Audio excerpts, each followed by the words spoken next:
জাকির হোসেন লিখেছেন, who already in the UK as a skilled worker visa for themselves, either route would be 5 years or 10 years. দেখুন, এটা white পেপারে এই কথাগুলো clear করে বলা হয় নাই। এগুলো এখনো ডিটেইল গাইডলাইন যখন মানে অ্যাক্ট আকারে যাওয়ার পরে যখন আবার গাইডলাইন আসবে এবং ইমিগ্রেশন রুলের আওতায় এটা আসবে তখন। এখন আমি আসলে আমার একটু কি যে আমি একটু রিসার্চ করার চেষ্টা করি, একাডেমিক সাইড দিয়ে একটু চেষ্টা করি।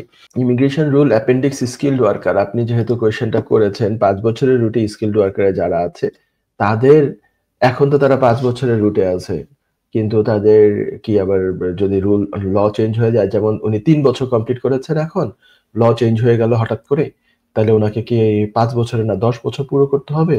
তাহলে আমি হলে কি করতাম, বা আমি যদি লয়ার হই তাহলে আমি কি কাজটা করবো এই ক্ষেত্রে আমার ক্লায়েন্টের জন্য?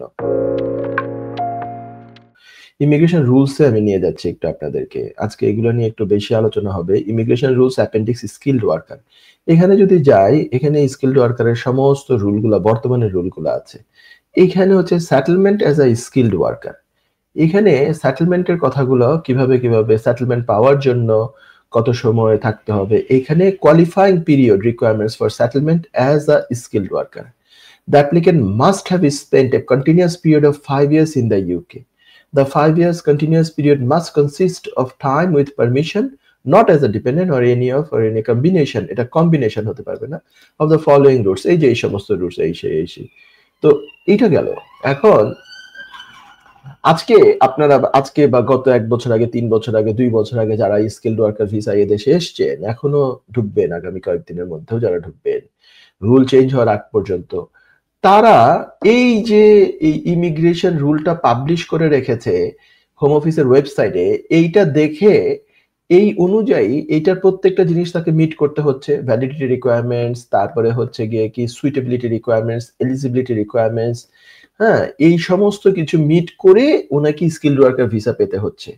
এই স্কিলড ওয়ার্কার ভিসার এই যে ইমিগ্রেশন রুলস, এটার মধ্যে বলা আছে যে 5 বছর। এখন আপনি এই ডকুমেন্ট দেখে অ্যাপ্লাই করে ভিসা নিয়ে এই দেশে এসছেন, 5 বছরে পরে আপনি সেটেলমেন্ট পাবেন এই আশায় আপনি এসছেন, এবং এই ডকুমেন্ট লেখা আছে এখানে, তার মানে হচ্ছে ইন এসেন্স আপনার সাথে আর এই দেশের গভর্নমেন্টের সাথে একটা চুক্তির মতো আছে যে আমি যদি তোমার এই দেশে 5 বছর এই স্কিলড ওয়ার্কার ক্যাটাগরিতে থাকি এবং সবকিছু ঠিকঠাক মতো মেইনটেইনড হয়, অন্যান্য কোনো আর সমস্যা নাই, কোনো ক্রিমিনাল রেকর্ড নাই, ইংলিশ ল্যাঙ্গুয়েজের requirements meet, life in the UK meet, তাহলে তুমি আমাকে সেটেলমেন্ট দিবে। এই হচ্ছে তোমার আর আমার মধ্যে চুক্তি, মানে এক ধরনের এগ্রিমেন্ট। তো এই এগ্রিমেন্টের অর্ধেক রাস্তায় তুমি কি এটা চেঞ্জ করতে পারো? তুমি কি এটাকে হঠাৎ কতদিন পরে আমি আসলাম, তুমি আমাকে বললে না না না এখন থেকে আর 10 বছর, এখন 10 বছর যেতে যেতে কি হলো, 9 বছর পর্যন্ত গেলেন, হঠাৎ করে বলে এখন থেকে 15 বছর, ওকে ভালো কথা, এখন যেতে যেতে যেতে আপনি 13-14 বছর গেলেন, এখন বলে এখন থেকে 20 বছর। তাহলে তো একটা মানুষ সারাটা জীবন এই আশায় থাকবে যে আমি কবে সেটেলমেন্ট পাবো। The things should not work like this. এটাকে আমাদের ল্যাঙ্গুয়েজে আমরা বলি, লিগ্যাল ল্যাঙ্গুয়েজ এটাকে বলা হয় রেট্রোস্পেক্টিভ এফেক্ট। রেট্রোস্পেক্টিভ এফেক্ট যাতে না হয়। রেট্রোস্পেক্টিভ এফেক্ট মানে কি, একটা আইন আজকে করা হলো, এই ধরনের ম্যাটার ইউজুয়ালি ওই আইনের পরে যারা ঢুকবে তাদের জন্য এটা অ্যাপ্লিকেবল হবে। ফর এক্সাম্পল, গত বছরের 11ই মার্চে কেয়ার ওয়ার্কাররা নতুন করে যারা ঢুকবে তারা আর ডিপেন্ডেন্ট নিয়ে আসতে পারবে না, বা তার সাথে ডিপেন্ডেন্ট নিতে পারবে না, এই হচ্ছে রিকোয়ারমেন্ট। তো সেটা যারা 11ই মার্চের আগে এসছে তারা তো এখনো আনতে পারে।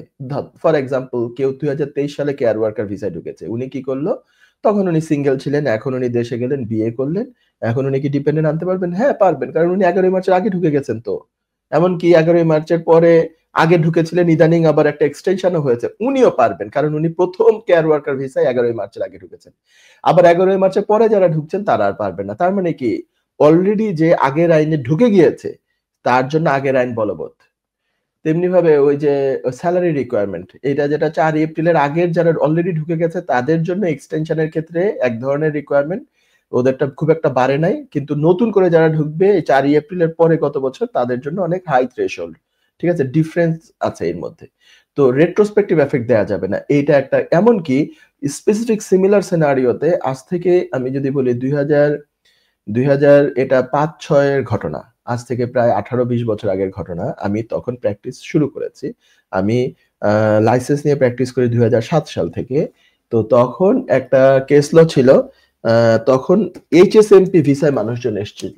HSMP হলো হাইলি স্কিল মাইগ্রেন্ট প্রোগ্রাম। এই HSMP ভিসা আসলো প্রথমে ছিল রুল যে 4 বছর পরে সেটেলমেন্ট, সেটা 1-1.5 বছর পরে আবার চেঞ্জ করে 5 বছর করলো। সেটা বিগ ইস্যু হয় নাই। তো 4 বছরের যারা তারা 4 বছর দিয়ে গেছে। কিন্তু অনেকের ক্ষেত্রে যেটা হয়েছে যে কিছু দূর যাওয়ার পরে তারা হঠাৎ করে ইনকামের একটা বিশাল থ্রেশহোল্ড করে দিল। ইনকামের একটা থ্রেশহোল্ড কি করলো? ইনকামের HSMP ফোরাম লিমিটেড কেস ল, হ্যাঁ?